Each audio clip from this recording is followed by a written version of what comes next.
everyone. Welcome to the Silver Lyming. My name is Anne Desjardins. I'm your host, and I'm just happy to be here to share with you a little bit more information about Lyme disease and tick-borne illness, what it looks like, things to think about, but most importantly, stories about others who have gotten better and have recovered from Lyme and tick-borne illness. And I just know through my own personal journey with this, how important these stories were for my soul to hear to help to continue to fight. Because those of us going through this, we know it can get very dark and dreary in the middle, and you might just feel like there's no hope at all.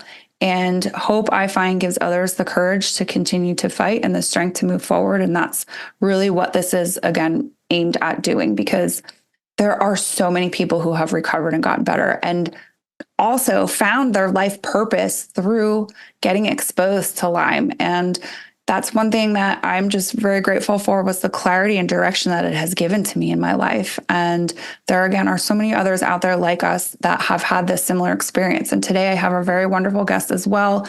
He is on his own road of building an empire out of something that was terrible and dark and dreary, and has now come out on top. He's recovered. I have Jordan Dunin with me today. He's the founder and CEO of Hatchpath, which is something that speaks very much to my own soul, because he's collecting a group of coaches for health transformation and putting them in one central place for you to go.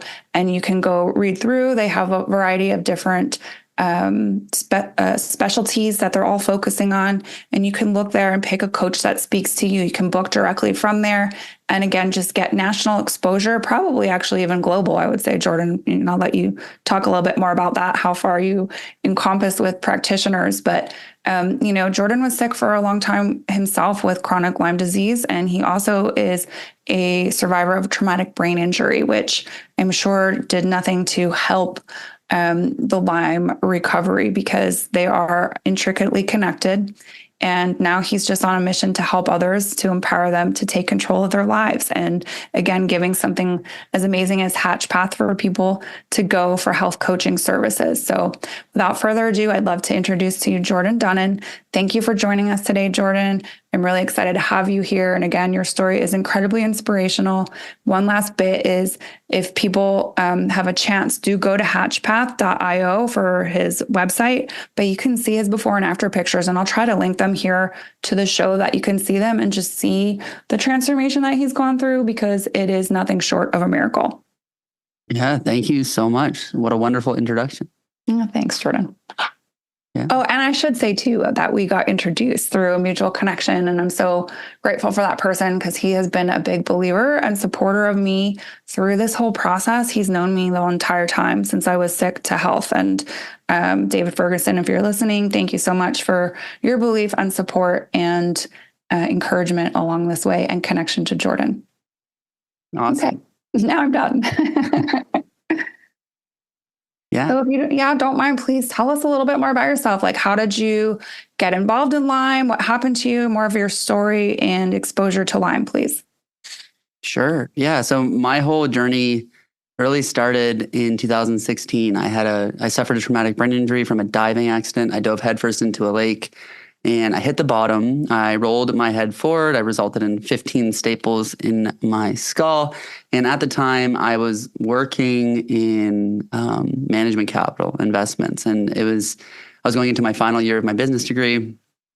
And it was a big shock. I was embarrassed. I didn't want to, let anybody know about, the extent of my injury. I actually, at the hospital, I did no scans. I didn't know anything was wrong. I actually tore the rectus capitis off the base of my skull, which is the muscle that turns your neck or your head, sorry. And I did a lot of damage. I lost the curvature in my spine. My spine became unstable. And when I was working in the job, the numbers kept getting smaller. And I actually, started popping a ton of Advil and Tylenol while working this job just to stop the pain. I haven't taken an Advil, I think, in 6 years now. But at the time, it was the only way I thought that I could get through. I was very focused on my career, finishing university, and the rest of my life, that my health was on the back burner. And like a lot of people, that's the way it is until it isn't. Fast forward into October of that same year, so out of the summer, I actually withdrew from university. I was a Dean's List scholar, and I forfeited my degree. I had to watch all of my friends graduate. and go on and have careers. Well, I didn't know my injury was going to be half a decade, about 5 years. I was 4 years in a neck collar. In 2017, I was actually diagnosed with chronic Lyme disease, which was nothing to me. I actually didn't think it was anything to do with my injury. I just thought it was another thing I've never heard of it. So I just kind of like chalked it up like, okay, another thing wrong with me. Let's keep going. But a lot of things happen. Like everybody has their own story. In between my brain injury and chronic Lyme disease, I found that I had a massive sinus infection and an fMRI, a functional MRI. So I had surgery to remove that. 2 weeks later, I ruptured an artery above my left eye and had to go in for emergency surgery to stop the bleeding. It was like a faucet coming out of my mouth and nose. And I spent I think it was like my 21st birthday in the hospital. And then I was diagnosed with Lyme. And the Lyme journey was interesting. So the symptoms between a traumatic brain injury and Lyme, if it's neurological, are almost identical. Lyme is called the great mimicker for a lot of reasons. If you may think you have Parkinson's, you may have Lyme. You may think that you have MS, you may have Lyme. You may think that you have Bell's palsy, you may have Lyme. Lyme is a camouflaging agent. So through my journey, I was brought up on Western medicine. I'd been given antibiotics every single winter since I could imagine for sinus stuff. You can see how that played out. And so the first route that we took with Lyme disease was antibiotics. They gave me a huge round of ciprofloxacin, and I tore my hip. My hip at 20 something years old, I was told that I needed a new hip. And at that point in time, I realized that this world doesn't make sense. And I never got a new hip. I never fused my spine like I was told. I actually did PRP and stem cell therapy in my neck, which is a cool route. And I don't necessarily know if it did anything. It is something I did. And I did that in my hip as well. And I know it healed my hip because I had a fully torn hip labrum, supposedly needed a new hip. I don't. I never did. And now I'm competing in an Ironman in July. So I know that I never needed a hip. But the Lyme thing was interesting. I had to educate myself on Lyme. It was not something that I knew, the ramifications of. I never knew that I was bitten by a tick. I never know if that was actually the case. There's now, data to show that Lyme can be airborne, sexually transmitted. There's different ways to transmute the disease. So they airborne? Yeah. There's a theory that Lyme was weaponized. There's a theory that, when Lyme, Connecticut, the way it came about was injecting ticks.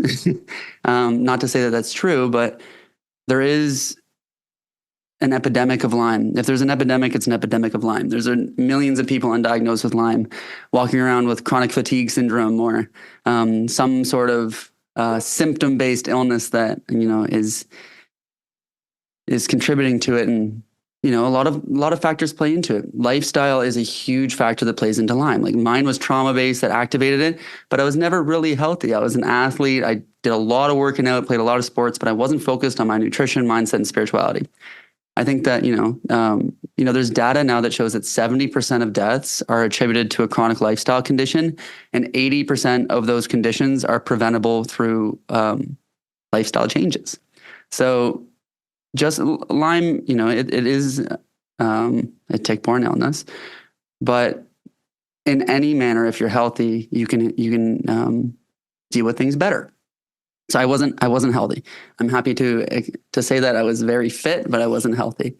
And throughout my journey, I was a very, very, very negative person. I was a completely different person than I am today. I was why me? I was push the blame on everybody else except myself, alienating myself from others. And when you're in the hole, it's easier to dig it deeper than it is to get out. So I was digging the hole deeper. And I remember very thoroughly meeting my wife when I was the sickest I've ever been. So my wife, Lauren, the mother of my son, Bo, I met her when I was partially paralyzed, unable to think. Like people think that the injuring the brain, that the pain is the issue. The issue is the use of the organ. I couldn't look at a computer screen. I couldn't be in a car. I couldn't think properly. I had a delay in my thought cycle. I had a chronic brain fog. It led me to be extremely angry, upset with the world. But I remember meeting Lauren, having a connection with Lauren, even though I was extremely sick. And then over about a year, Lauren came to visit me when I lived at my parents' house, and she visited me every single weekend, even though I was sick. We couldn't do anything. I barely left the house. And then the next year, I went to visit Lauren. I started getting better. And, there's a therapy involved and all that stuff, but the power of wanting to heal, having a reason to heal is undeniable. If your goal is to heal, may happen for you, but my guess is that it won't. There has to be an ultimate purpose for you to heal. Maybe it's to help others get better. Mine was to start a family with Lauren. I had a vision of throwing a ball with my now son, and this is a completely true vision. I was never spiritual. I never thought about it. And I had this vision. And at the time, there's no way I could. I couldn't even turn my head. I was in a neck collar. I was lost 50 pounds. I was in extreme pain every single day. And I wanted to have a regular life with Lauren. I wanted to have a normal relationship with my son. I didn't want my son to have a handicapped father. If I had a son, I wanted to have a son. It didn't even get to that far. And that vision pushed me to get better. So Lauren visited me the first year. I visited Lauren the second year. We moved in together the third year. I finished my business degree.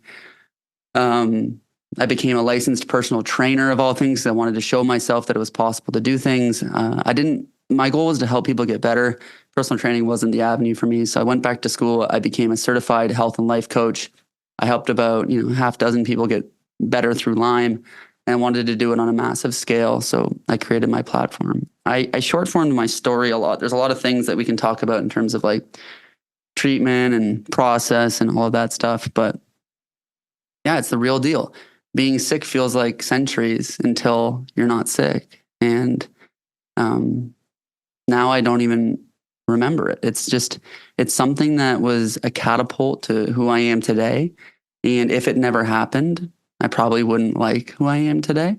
And, everything I do now is to make sure that I put my health first so that I can be there for my family, for my business, for my life. And, Mike Tyson said it, like, you have to hit rock bottom in order to go forward. And I hope that's not true for a lot of people, but I hit rock bottom.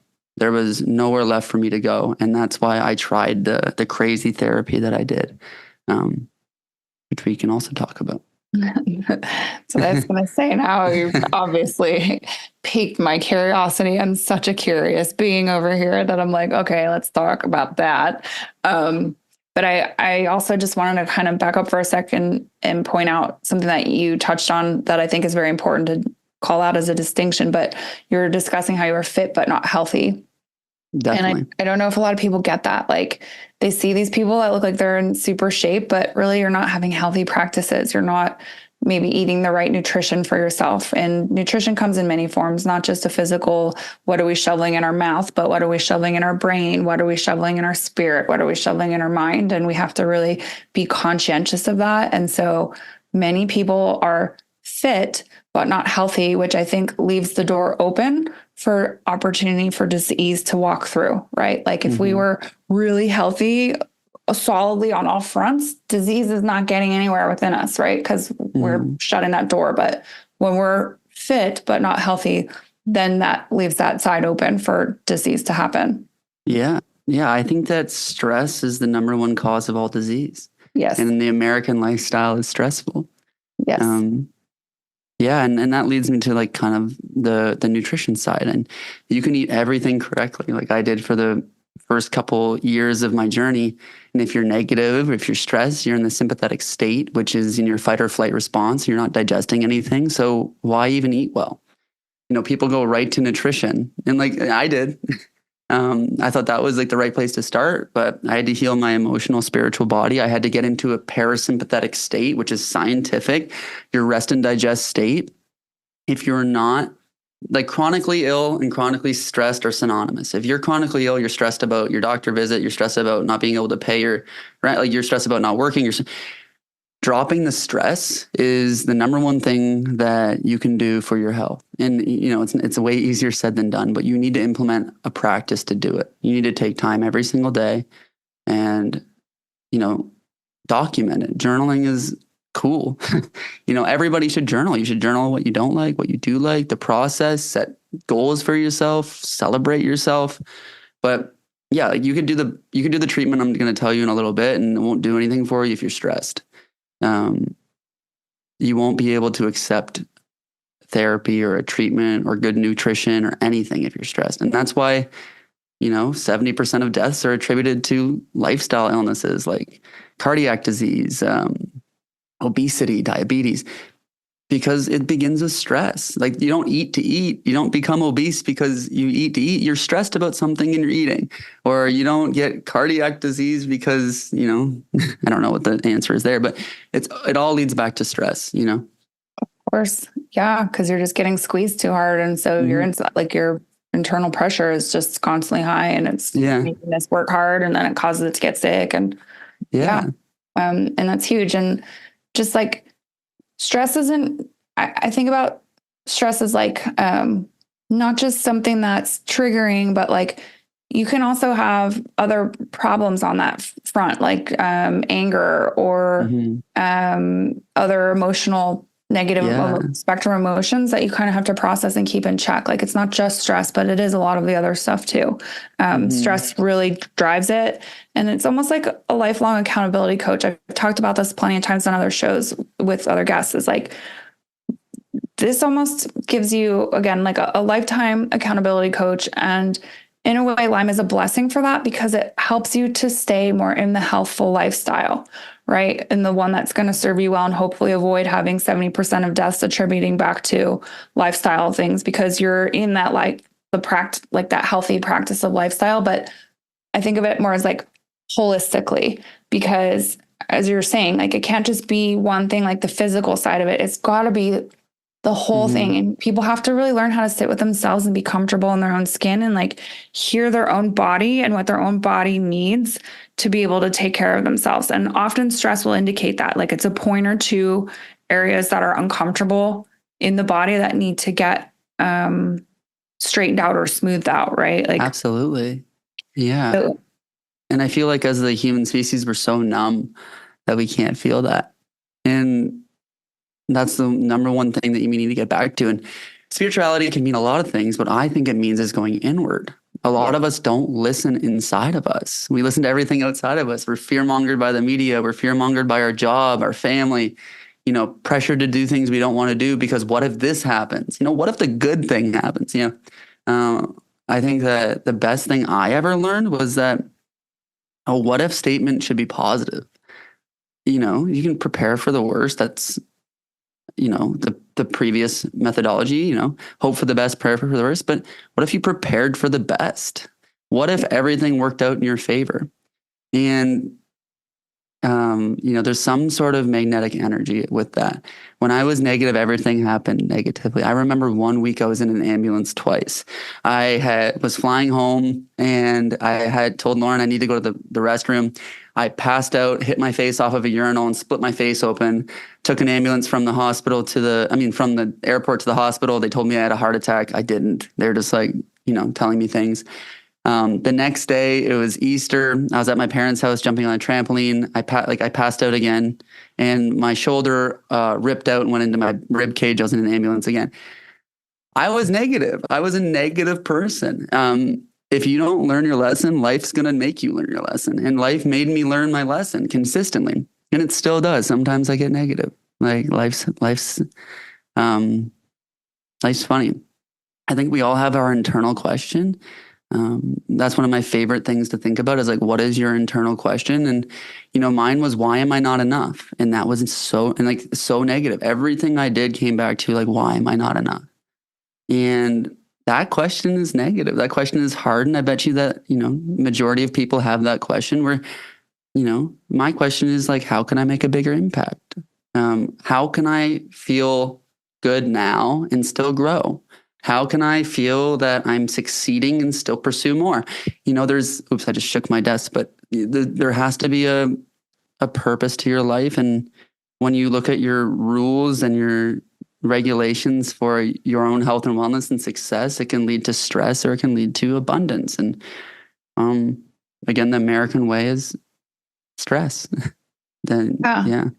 But that's also a really good call out. And just like, so you could even say, like, what if this happens?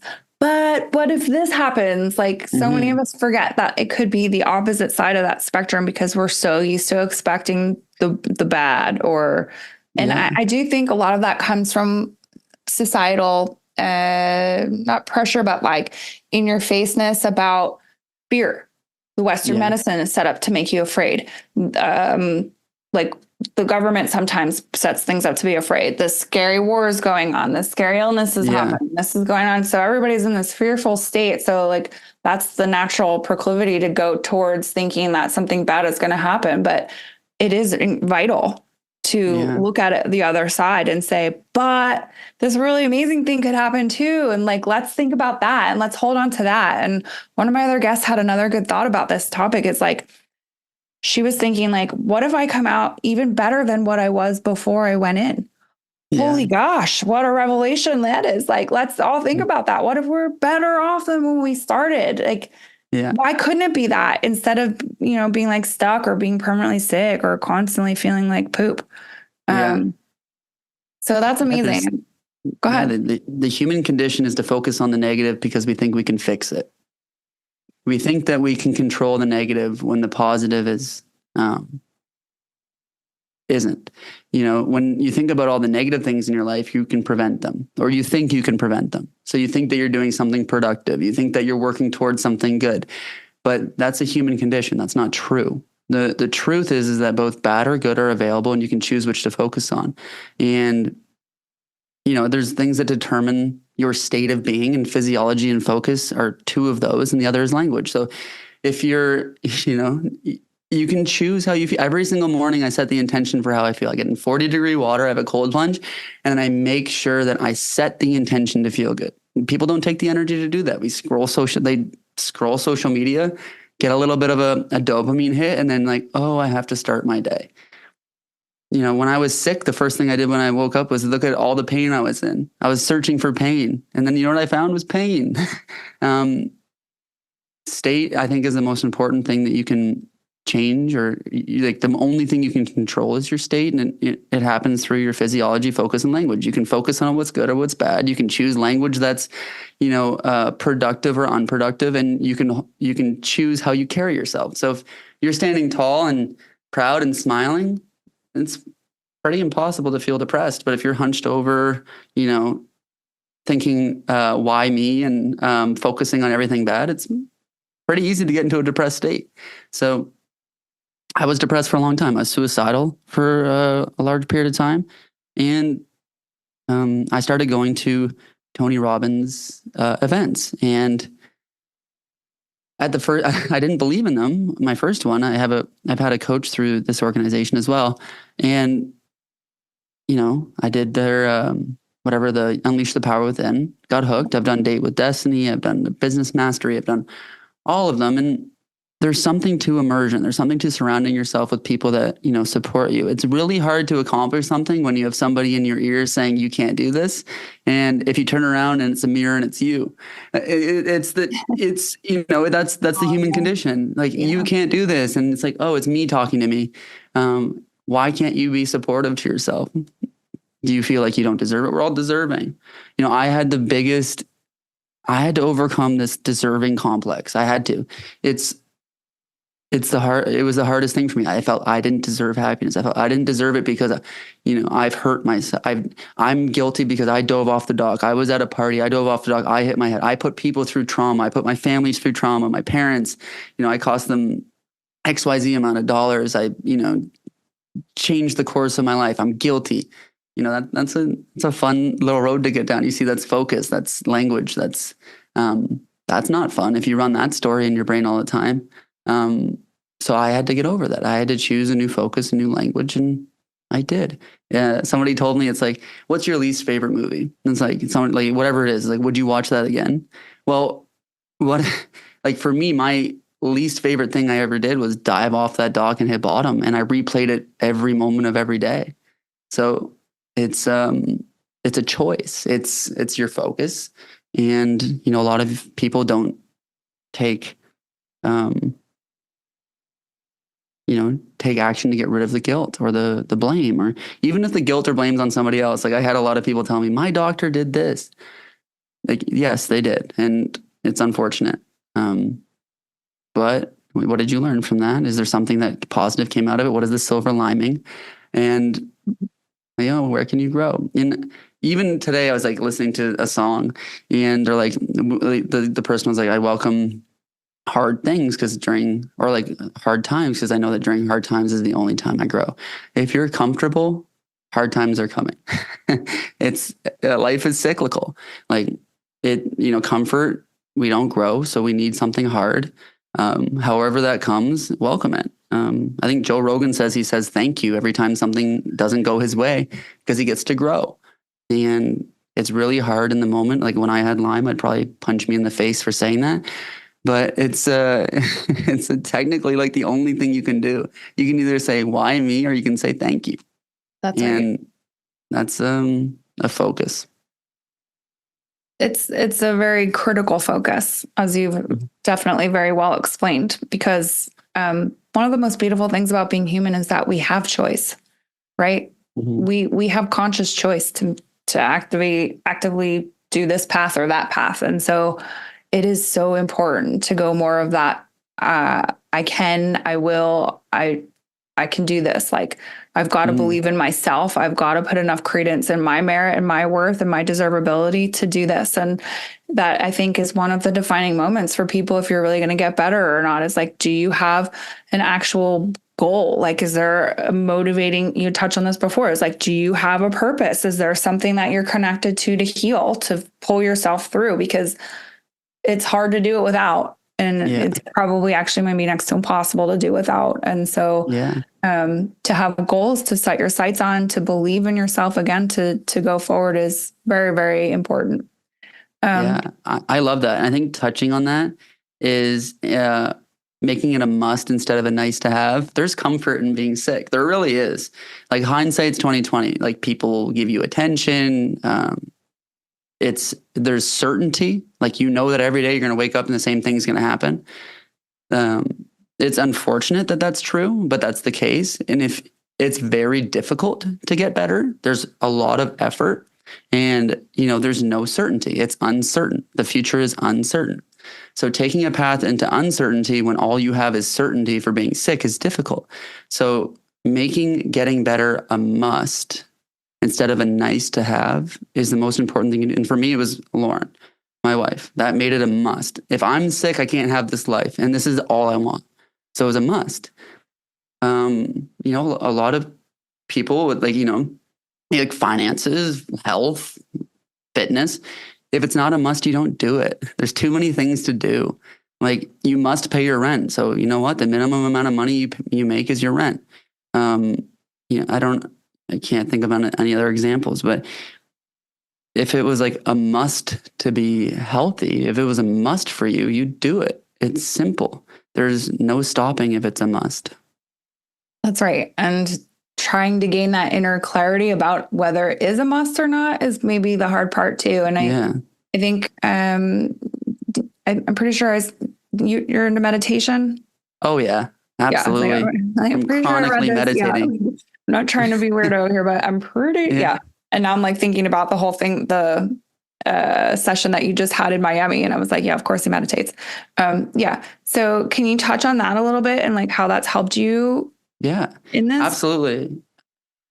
Okay. So in meditation, Lauren, my wife, introduced me to it and I thought it was extremely spiritual. I thought it was out of the ordinary. All of my practitioners, like doctors, told me it wouldn't do anything. But it's scientific. It takes you from the sympathetic to the parasympathetic system. It allows your body to calm from fight or flight to rest and digest. And at first, it allowed me to sleep. So I was in extreme pain from when I woke up to when I somehow fell asleep. And I had like the brain on fire. I think a lot of people with Lyme have that.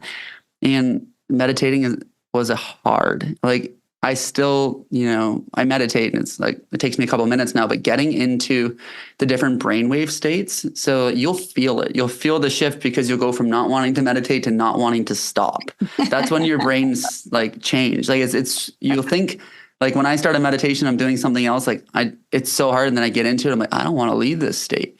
But meditation changed everything. It allowed my body to regulate. It allowed me to program my future. It allowed me to like set my life intentions. It allowed me to, plan things. Like we spend more time planning a 2-week vacation than we do planning our life.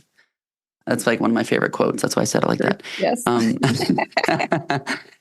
But that's something to think about. When's the last time you planned your life? When's the last time you planned a vacation? Meditation forces that. It forces the planning. Yeah, and I think I'm a deep believer in like Napoleon Hill 1930s books. And the process of succeeding in anything, it starts with a positive mindset. We just talked about that. False positivity sucks, so don't do that. And then it starts with having a definite purpose. So in the 1930s, they discovered this with the 500 most successful people in the world at the time, is that everybody said you need to have to start with a positive mindset, think anything is possible, and have a definite purpose. So know what you want. So like, if you're overcoming Lyme, what is it for? What are you accomplishing after?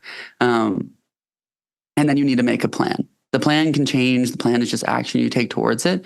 But if you don't start with a positive mindset, have a definite purpose. So that purpose really shouldn't change. Like, my goal was to make an impact on as many lives as I physically could after getting over Lyme. I wanted to impact 1 million people minimum. I wanted to build a business that was sustainable for my family, for everybody that was involved, and I wanted to do it right away. It was pretty clear to me, and it drove me. Besides that, my family, I wanted that. And then I set a plan. The plan was so basic. No, I didn't know anything to do with business. I had a business degree, but I didn't know what to do. Yeah, I still don't. Everybody's faking it. Nobody knows what they're doing. I now, I now have like closer to 20 people working for me. We have 300 coaches on our platform. I still like use ChatGPT to like answer questions about things I don't know, like legal issues, or like if I'm breaking any internet laws and like GDPR in the EU versus like California, and making it up as I go. And once you know that everybody's making it up, it's pretty easy to do it yourself. And it's more fun. So I think a definite purpose gamifies it too, because you can work towards something. If you're working towards nothing, it's hard. It's like people with a fitness routine. They're like, I want to go to the gym 5 times a week, like hypothetically. And then they go to the gym 5 times a week and they feel depressed. It's because there's no definite purpose to work towards. I'm doing an Ironman on July 7th. I've never swam before, never biked. I did my first half marathon the week I signed up for the Ironman because I'd never run more than 3 miles. And this definite purpose of completing an Ironman shapes the way that I eat, shapes the way that I work out, shapes the way that I go to sleep, because I know in July, I'm going to have to do this pretty crazy thing. So the same with my business. Like we have definite milestones on a quarterly basis. The same with my health because of the Ironman. But if I was sick, it'd be the same thing.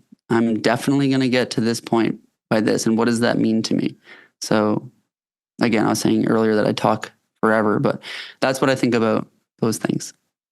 Yeah, which I think is awesome and very good advice for people listening so that they can kind of say, okay, well, how did this guy do this? What is his thoughts here? And like, you're laying that out pretty good. You got to have a plan. You got to have a positive attitude and purpose. But I think you also say the plan can change. And I'm going to add to that in that I think the plan should change. Oh, definitely. Because we are morphing and evolving as we go. And we're going to start here. And especially if it's with the healing space, like we feel really ratty over here. And like what we can do to help support ourselves will certainly change and evolve as we go, because we can handle more, we can do more. So people sometimes will get stuck with that. And they're like, but my plan is this. And it's like, no. Be okay with a fluid plan and know that it should change and evolve again as you go. My coach calls it the tyranny of how. Okay. Every single problem I have, it comes back to the tyranny of how. Like a quick sidebar. One of my favorite like metaphors or descriptions is in one of Napoleon Hill's books, when he went for a walk outside and he realized that an acorn will always produce an oak tree, that, there's no mistakes in nature, that everything happens according to some sort of pattern. We're perfectly distanced from the sun to have life on Earth. There's so many things that occur and we can attribute it to something, but there's a pattern, and there's a pattern within our health too. And, once we get to homeostasis, we're not going to get sick. There's no purpose of being sick. The purpose of being sick is to kick our ass to show us that we need to get healthy and stay healthy. And health is a lifelong pursuit. But the tyranny of how am I going to get better? Don't worry about how. Start. There's a plan, like you said, like your plan changes, but have a plan so that it can change. If you don't have a plan, you won't start. And like for us, like in a business sense, we were a consumer business. Now we're direct to business. We're a business to business platform. I had no intention of working with the U.S. military. Somehow that happened. There's so many things. I'm Canadian. I don't even know. I've been wanting to ask you. I'm so glad you said it. I was like, I don't know if I should ask him that, but I hear your Canadian accent. No offense to you. So sorry. No, that's great. We live in Florida. Like my son's American. I'm grateful for the opportunities we have with, the special operations veterans that we're helping on our platform. But that was never my intention. My intention was to help as many people as possible. And I had this, I was stuck in the tyranny of how. Why am I not approaching the right people? Like, what is my audience? And letting go and allowing found this audience. And the same thing with my health. It's ironic how similar my health journey is to my business journey and how quickly we forget as humans. Like my health journey was so non-linear. I'd get up here, I'd be so healthy, then I'd get into some point or blame myself, take a year to recover again, and put myself into this like perpetual cycle. The same thing's happening in my business journey. I get to somewhere where I feel comfortable or like confident, and then I put myself into a negative state, and I spiral. But awareness is key, and I'm trying to shorten that cycle. That's my goal, is to shorten my self-sabotage cycle, if you will. Yes. And I would imagine you're doing that if you're conscious of it, right? Like but sometimes I find when I go into those darker spaces, like when I come back out, I'm like, I'm never going there again. And then somehow like it's a year later and I'm kind of stuck or like thinking, I'm like, here I am again. Oh my God. Like what happened to me? And like, you gotta like pull yourself back up. And every time at least for me, it's like every time I feel like I know I never will fully evolve, but like I level up or I kind of ascend a little bit more, or I get a little bit further down and I'm like, that will never happen to me again. It does though. It comes back and it's like, how do you snap yourself out of it faster? How do you, I don't know. Do you think you ever fully are able to like stop it? I don't think so. I think it's the human condition. I think that everything is cyclical. Like, hard times make tough people make good times make weak people make hard times. Like it's the same thing with life as it is with our human anatomy. Like when things get good, we make, easier decisions, which lead to things being harder, which make us like become better again. It's like shortening the cycle and enjoying the cycle because, we can't grow without hard times. Like growth doesn't happen when we're comfortable. Yes. And that's what forces us into hard times and we grow. So I think awareness is always key. Letting go doesn't mean giving up. I think that's an incredible conversation to have too. It's a little bit of a longer one, but letting go is like the tyranny of how is letting go. Like letting go of how. Like if your doctor doesn't have it figured out, who cares? Like you'll figure it out, knowing that you will. Faith in, if you have like a religion or a God, that's great. If you don't, faith in yourself, faith in the process, faith in whatever. Like I'm all for faith. If you don't have faith, what do you have? Why are you doing it? So, that's a sidebar as well, as like, if you don't believe in you, how can you expect somebody else to? That's impossible. It's a little bit of a kick in the pants. Like every great leader, every great person that you follow on Instagram these days, they are great because they just took action. They're no different than you and me. They just did something, anything. And they did it with uncertainty. Uncertainty is like the killer of dreams. And it's like, but I don't know how to start a business, but I don't know how to get better from Lyme. Well, you know how to do something. Just do that. Do something else. And like the reason I created a coaching platform was to shorten that cycle too. I know that there's people out there that have the answer to whatever you're doing. And if someone's just one step ahead of you, they can give you the answer to get to where they are. So the same thing with health coaching is the same for business coaching, executive coaching, life coaching, whatever, tutoring. Someone's got the answer. You can skip trial and error and you can have their process. And that really worked for me. And that's why you have your podcast as well, is to get the answers for people. And there's like a million different routes to the same destination. They all work. And I think as humans, we're stuck on mechanics. And that's what I like, the tyranny of how mechanics. But I think life is more like 95% psychology.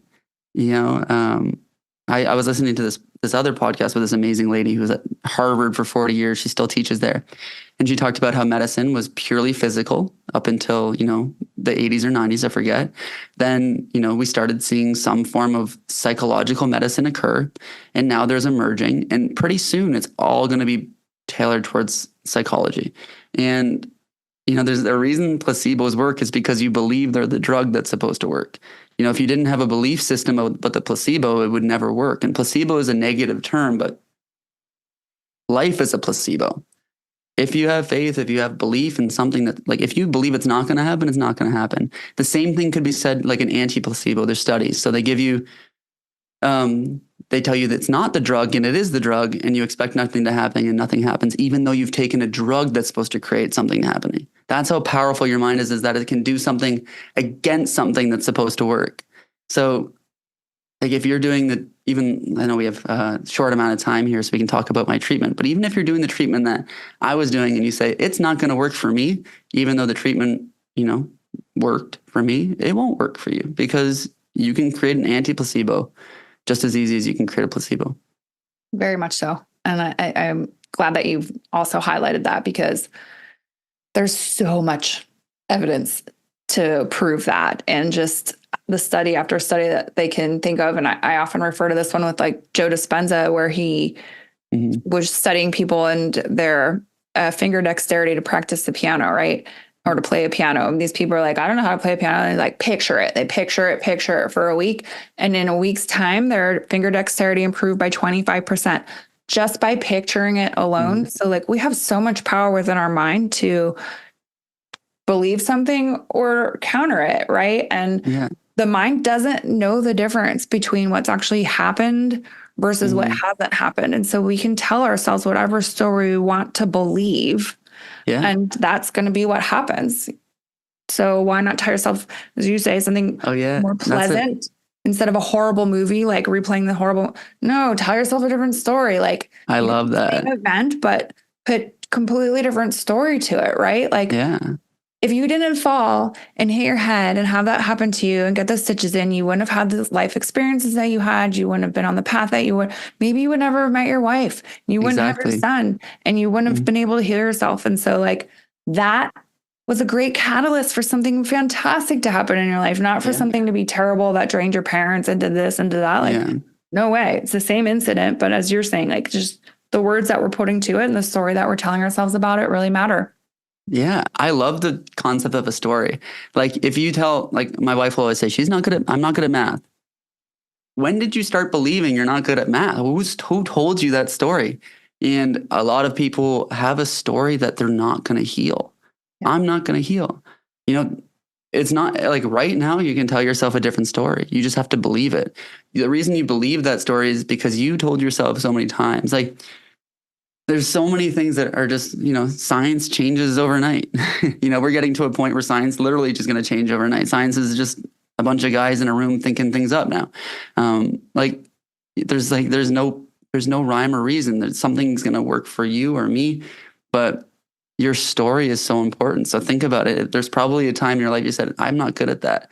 Like for me, I'll say like I was colorblind. I am colorblind. I was colorblind growing up though too, and I remember saying that I'm not good at art because I'm colorblind. But then I found an artist who was very, very, very good, and he was colorblind. So that changed my perspective. I immediately thought I could be good at art. I'm not. I could have pursued it. I'm not. But something can change your perspective, and it should be you. Yeah, and I feel like wasn't Picasso colorblind? Probably. I don't know. Very famous artist. I don't want to say yes or no. Maybe it was Van Gogh. One of them was. We can say yes. Yeah. Let's just say yes because it makes it more fun. It might have been Van Gogh. Yeah. I know for sure one of them was, but okay. And then two things I still want to go with. My favorite last question, but we're not there yet. And then prior to that, if you have time, that you could just talk about your treatment a little bit. Yeah. Absolutely. So I did PRP and stem cell therapy for my neck and hip. it really worked for my hip, my neck. It probably did work, but at the same time, I was using radio frequency healing. So I was using a True Rife machine with my practitioner in Michigan, and then used a bioresonance scanner. Like, I thought she was my witch doctor. She was crazy. Unfortunately, she's passed since then. But I was at my rock bottom, and this is the therapy I thought I would try because, like, why not? If it doesn't work, I'll just die. And she used a bioresonance scanner, and I still remember having my blood work. She didn't want to see it. And the results she got from the bioresonance scanner were my blood work plus a bunch of other things the blood work didn't test. So my belief was triggered. I believed in her. So she programmed my radio frequency machine. It was a Rife machine. I took it home. I treated 5 days a week. I got extremely sick over 2 months. She told me it was Herxheimer reaction, just the name of a doctor who developed, the theory of the reaction where your liver and kidneys are pushing out toxins. Within 8 months, there was no trace of Lyme disease in my system. That's a quick, curveball in my story. It was very nonlinear. I went through a bunch of stuff. But a belief played a huge role in that. If I believed the whole time, it would have been pretty linear. During that journey with the Rife machine, I was doing PRP and stem cell injections in my neck. I was also just meeting my nutritionist, Jen, who had me on amazing, supplements and stuff. I don't really take supplements anymore. I have no need to. Maybe it works for some people. Maybe it doesn't. I just have never thought about it. That's another part of the journey. Like, I think that there's like specific things like that can work. I believe in muscle testing. I believe in all this stuff. I think that if it works for you, it's great. For me, it wasn't really part of my journey. And then, so I still use frequency therapy. I use Amp Coil, which is a sound frequency machine. I truly believe we can do things with sound. Like, if you just hum, like, you can activate your parasympathetic system through the vagus nerve immediately. So if you're meditating, you can't get into it, try humming. Try breathing out with the hum, and you can activate your parasympathetic system. But Rife changed my life. Not saying it'll work for you, but it worked for me. And but it's frequency. Like, we create frequency with our mind. Like, so I didn't have the ability to believe that. I wasn't at a stage of my life to believe that I could use frequency with my mind, like Joe Dispenza talks about. So I needed a machine to do it. And I used it. It was really good. It even changed like the way I was positive and stuff. It was very interesting. It was like a healthy chemotherapy. It killed all the bad stuff, left all the good. And, my body had to get rid of that, but it was a cool experience. My diet's pretty straightforward. I eat whole foods. I don't stray from that really. Like, and if I do, I don't care. I don't have guilt. Guilt is worse than gluten. That's another thing I like to say. But yeah, I take it pretty easy. I can get pretty stressed. I can get into a stress state. I get a little sick, and I'm like, that wasn't worth it. Was that worth my sickness? My main focus in my life is my stress. Do I do a good job at it? I don't know. I don't know if I do, but I'm aware of it at least. Yeah, which again is huge. And you had mentioned before, it's like so many people are numb. They can't even hear their own bodies. They can't even detect that that's going on in themselves. Like, I think about this one guy who had a pain in his foot all day, and he took his shoe off at the end of the day, and he had an extra sock in his foot. Like, how could you go through the entire day and not have looked sooner? Like, that just blows my mind. But it's like a kind of an analogy that maybe some of us are more sensitive. Clearly, some of us are way more sensitive. I wouldn't even made it out the door with that going on in my system. Absolutely, Kobe Bryant has a great quote for that. He's like, "It's not about the hours that you put in, but it's about how present you are for those hours."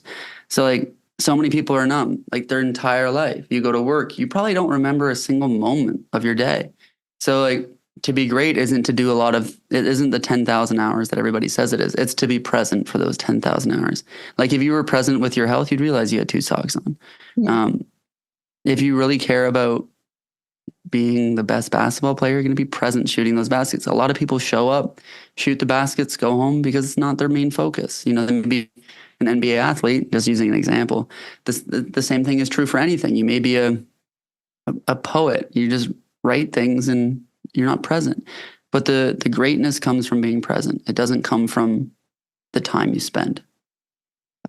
Another very valid point. You're good. You're good at that. I could talk to you all day. Unfortunately, we do have a little bit of time constraint today, but That's all as a good. final thought, can you just tell me what you feel is the best thing that's happened to you as a result of getting Lyme and tick-borne illness?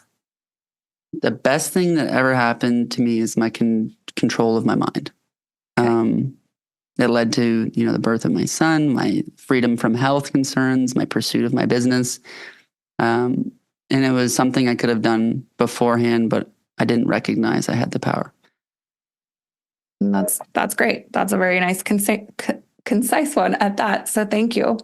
And I like that people can actually work with you too. So again, Yeah. if people want to reach out to you, is the best way for them to do that through Hatchpath or Yeah, sure. Or social media? Instagram, Hatchpath, email, Okay. whatever. Yeah, I think that working with a coach is a direct approach to your wellness. And if you have nowhere to start, why not start with someone who's done what you want to do? So that's a great way to start. And that's through my company, Hatchpath. So yeah. Yes. And I love the ease of it. Like I've been looking at it and it's just nice. There's profile pictures for all different kinds of coaches. For those listening, you can go onto that website and see, and they all have a little bit of a write up about them, what their focus is, really what they look to work with people on. And so I think that's a great way to go about finding someone who's probably going to be more holistic minded. Is that fair to say that? Yeah. So all of our coaches are verified and certified, meaning that they go through an approval process on our back end with an admin member. And then we display all of their certifications on their profile page. So, if you're working even with like a Reiki or Huna or, spiritual practitioner, we've validated that these people are who they say they are. So, there's a lot of snake oil in the coaching industry as there is everywhere else. And my goal was to, make sure that we had a qualified and trustworthy marketplace where if you're struggling with something, you don't have to worry about this person being trusted. Yeah, cool. Well, I appreciate that because that is a very important thing, especially when it comes to the Lyme and tick-borne illness world, because we know that unfortunately there is a lot of snake oil people out there and it's already a costly enough endeavor. So at least this is somewhere and it's run by someone who has lived and walked the walk. And so that should give people even more, I think, comfort in reaching out to your organization. So thank you for providing it. Yeah. Yeah. Absolutely. Well, this has been fun, Jordan. I really appreciate this. And again, I could sit here and talk. I love when I connect with my guests and it's just so fun. And it's like, I never want it to end, kind of like the meditation, Yeah. although I look forward to, I look forward to meditation too, but it is one of those things that's sometimes hard to like get going. And then and it's like, I never want it to stop, but my interviews like this, I love, and I never want them to stop because they're just so insightful and useful. So thank you for being you. Thank you for the knowledge that you've given to all of us. And I look forward to seeing your continued success.